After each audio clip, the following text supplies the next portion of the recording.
E aí, nesse momento do programa, a gente chega então a elas, né? Que todo mundo imaginou, obviamente, né? Não é nenhum spoiler que a gente ia falar, quando a gente fala de tecnologia da Segunda Guerra Mundial, você vai falar das bombas atômicas. Vou falar um pouquinho mais delas, então.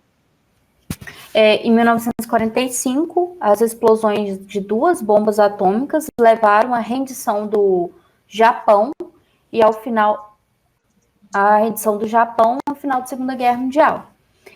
A necessidade do uso da bomba, é questionada até os dias de hoje. Será que era necessário mesmo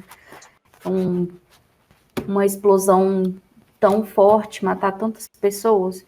Então, antes do primeiro teste nuclear, a Alemanha já havia se rendido e a derrota do Japão apenas com o uso de armamentos convencionais já eram previstas. Então, alguns historiadores acham que não era necessário por conta dessa justificativa.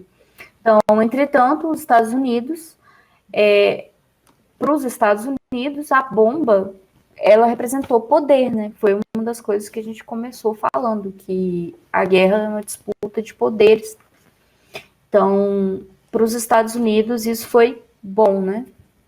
Entre aspas. Acho que nem entre aspas, não, viu? A gente pode falar que foi bom mesmo, em termos de geopolíticos. Para a gente entender essa questão que você comentou, a gente precisa fazer um pequeno avanço no tempo e falar do que o que aconteceu logo após a Segunda Guerra Mundial, que foi a Guerra Fria, que foi, enfim, que tinha, enfim, aquelas proxy wars, enfim, aquelas guerras em que a União Soviética e os Estados Unidos não estavam envolvidos um contra o outro diretamente, mas apoiavam forças inimigas, por exemplo, o Vietnã, um dos exemplos maiores, a Coreia, que depois acabou se separando em Coreia do Norte e Coreia do Sul, enfim. Mas essa Guerra Fria, ela começou meio, ainda assim, durante a Segunda Guerra Mundial. Porque você pensa que os Estados Unidos, a Inglaterra e a União Soviética, que eram, enfim, os principais países aliados, eles lutaram juntos na guerra, mas era meio que o inimigo do meu inimigo é meu amigo, né? A ideia, inclusive o Stalin, ele pedia para que os aliados ajudassem na guerra, enfim, pedia até que a retomada do continente europeu acontecesse antes, né, o famoso dia D, que foi em 1944, acontecesse antes, para dividir as atenções da Alemanha, que a Alemanha estava indo com força total para cima da União Soviética, e os aliados falavam, não, a gente vai mandar ajuda, vai mandar, não, ó, estão mandando, segura aí, é o famoso vou marcar do carioca. Mas eles estavam querendo também que a União Soviética se ferrasse, estavam querendo que os alemães soviéticos se matassem. Como eles viram que, enfim, aí chegou um ponto que ficou inegável, que eles tinham que entrar mesmo, porque senão a Alemanha venceria e não era necessariamente o que eles queriam, aí eles entraram, de fato, na guerra. Mas essa introdução não tem a ver com a bomba atômica, mas só para explicar que esse processo desse embate entre Ocidente capitalista, né, principalmente os Estados Unidos e a União Soviética, ele começou ainda durante a Segunda Guerra Mundial. Quer dizer, esse embate entre capitalismo e socialismo, claro, é anterior à Segunda Guerra Mundial, tanto que o Hitler ele chegou ao poder, uma das plataformas dele é lutar contra o comunismo.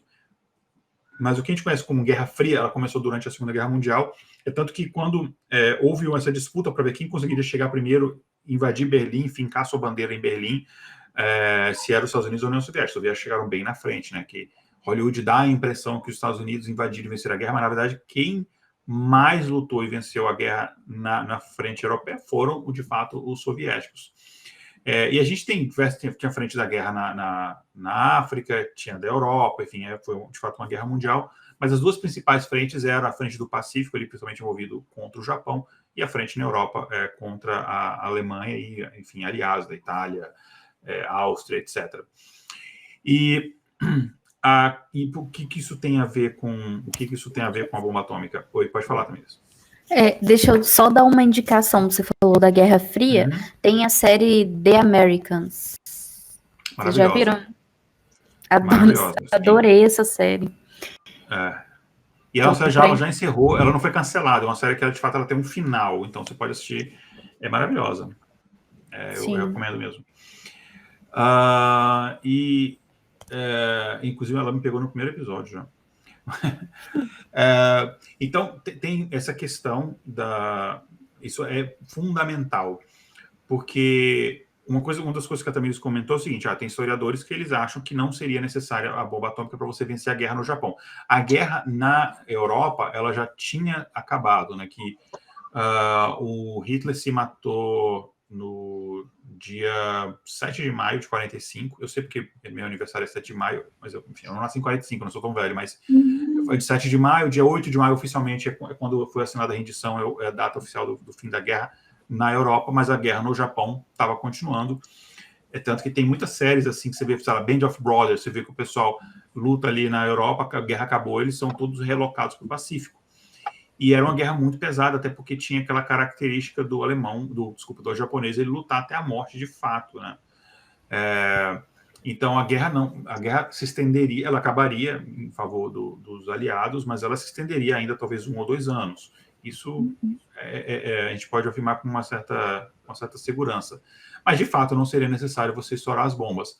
As bombas foram usadas mais como uma demonstração de força para os soviéticos, porque a beligerância entre os dois começou acabou a guerra, já começou a Guerra Fria, de fato, né? Como eu falei, começou durante a guerra, mas meio que essa demonstração de força ela se intensificou bastante já no primeiro dia pós-guerra na Europa. Então, foi muito isso daí. Então, a primeira bomba atômica, claro, houve testes, inclusive tem vídeos de teste dessas bombas no deserto, nos Estados Unidos, assim, que são coisas assustadoras, mas é legal de ver. Você vê o potencial destruidor da bomba. Mas a primeira, que foi de fato lançada numa situação de guerra, e até hoje ainda bem apenas 2 foram lançadas, foi todo mundo sabe, de Hiroshima, que caiu em 6 de agosto de 45, de manhãzinha, aliás, 8h45, e destruiu tudo que estava ao redor da cidade num raio de 2 quilômetros de distância. E ela era uma bomba que utilizava urânio 235, né, urânio enriquecido, que é uma potência equivalente a 21 quilotons, né? Que 1 quiloton, para explicar para o ouvinte, equivale à explosão de 1.000 toneladas de TNT. Então, a gente usa isso daí. E essa bomba foi conhecida como Little Boy. Houve a explosão dessa bomba, o Japão não se rendeu imediatamente, e daqui a pouco a gente vai falar até da segunda bomba em si. Mas falando um pouquinho mais dessa bomba, ela varreu tudo com altas temperaturas que atingiram a ordem de milhões de graus Celsius, e com a pressão da explosão, ela chegou a matar 60 mil pessoas e deixou também 69 mil feridos. E essa massa gasosa da bomba, ela emite várias radiações eletromagnéticas, só que a questão não é nem a radiação eletromagnética que a gente recebe da atmosfera o tempo inteiro, mas é em alta concentração, como raio-x, ultravioleta, etc. E ela produz uma luminosidade muito grande que pode destruir, dependendo, obviamente, da distância que você tiver, pode destruir a retina, e pode cegar quem olhar diretamente para essa explosão. Você tem vídeos que você mostra as pessoas em barcos próximos, que os comandantes sabiam o que ia acontecer e falou, pessoal, você abaixa e fecha os olhos, não olha. E aí o pessoal relata que eu estava de olhos fechados, com a cabeça abaixada, mas era uma claridade que eu podia sentir mesmo assim, que era como se tivesse acendido 1000 sóis, assim, que eu nunca vi uma claridade tão intensa. E os caras estavam de olhos fechados e cabeça baixa, para você ver como é que né? E, enfim, essa bomba é diferente de hoje, né, que você tem mísseis balísticos, elas foram soltas de um avião, e aí quando ela explodiu, ela formou o famoso cogumelo, né? Enfim, ela forma aquela que é extremamente alto, não sei exatamente a altura, mas é extremamente alto, né? E a radiação que foi liberada no decorrer desse tempo, ele originou diversas doenças, inclusive nas pessoas, né, que sobreviveram e depois disso, né, como câncer, mutações genéticas, e aí ela continuou matando anos depois por conta dessas outras doenças. E aí, essa bomba, como eu falei, ela foi solta no dia 6 de agosto de 45, lembrando aí que já 2 meses, 3 meses depois do fim da guerra na Europa, e 3 dias depois, dia 9 de agosto de 45, uma segunda bomba foi lançada, foi soltada, né? Nesse caso agora o combustível era outro, né? Que era o plutônio 239, e foi lançado sobre a cidade de Nagasaki, matando 39 mil pessoas, ferindo 25 mil pessoas. Os Estados Unidos, então, ameaçaram o Japão de que a próxima seria em Tóquio. E, se eu não me engano, eles tinham, de fato, mais uma bomba apenas. E aí o Japão acabou se rendendo. E o próprio imperador chegou à rádio e falou sobre a rendição. O povo japonês nunca tinha ouvido a voz do imperador antes.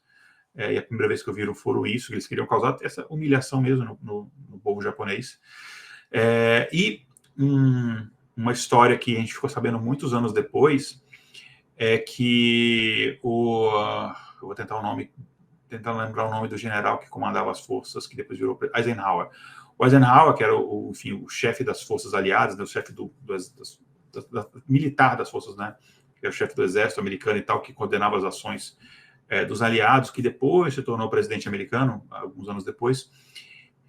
Na cabeça dele, dos conselheiros dele, vamos pegar essa bomba que a gente tem aqui a mais, eles fizeram 3 bombas em 45, e vamos mandar para Moscou, vamos jogar em Moscou. A ideia dele era já de fato, já explode Moscou, a gente já vence também de quebra os soviéticos. E aí, o presidente americano, acho que era o Truman, que já tinha assumido, não posso estar errado, ele falou não, enfim, ele teve um pouco de sensatez, ele também ficou com medo da opinião pública americana, como é que ia reagir àquilo, e ele falou não. Enfim, e a gente sabe depois que a União Soviética acabou desenvolvendo, poucos anos depois, a bomba também, por conta, inclusive, de espiões, cientistas, um casal de cientistas, que eu não vou me lembrar o nome agora, minha memória para nomes é muito ruim, um casal de cientistas, e estou falando dessa coisa aqui, gente, eu estou falando de freestyle, tá? Não está na pauta, então, me desculpe se eu estou errando o nome do presidente e tal, mas é um casal de cientistas americanos que eles achavam muito perigoso essa tecnologia estar na mão só de um país. Eles acharam que a única garantia que os Estados Unidos não iam usar de novo se o maior inimigo deles também tivesse. E aí eles fugiram e entregaram todos os planos da bomba para os soviéticos, toda a receitinha, como é que você enriquece urânio, plutônio, né, para os soviéticos. E os soviéticos, por anos, conseguiram desenvolver a bomba. E aí a gente tem, enfim, toda a história do medo de uma guerra nuclear, que foi, enfim, o que reinou no mundo durante muitos anos. Oi, gente, esse foi um corte de um episódio do Intervalo de Confiança. O link para o episódio completo está na descrição desse vídeo. Conheça também o nosso trabalho indo no nosso site em intervalodeconfianca.com.br. Um abraço e não esqueça de se inscrever no nosso canal.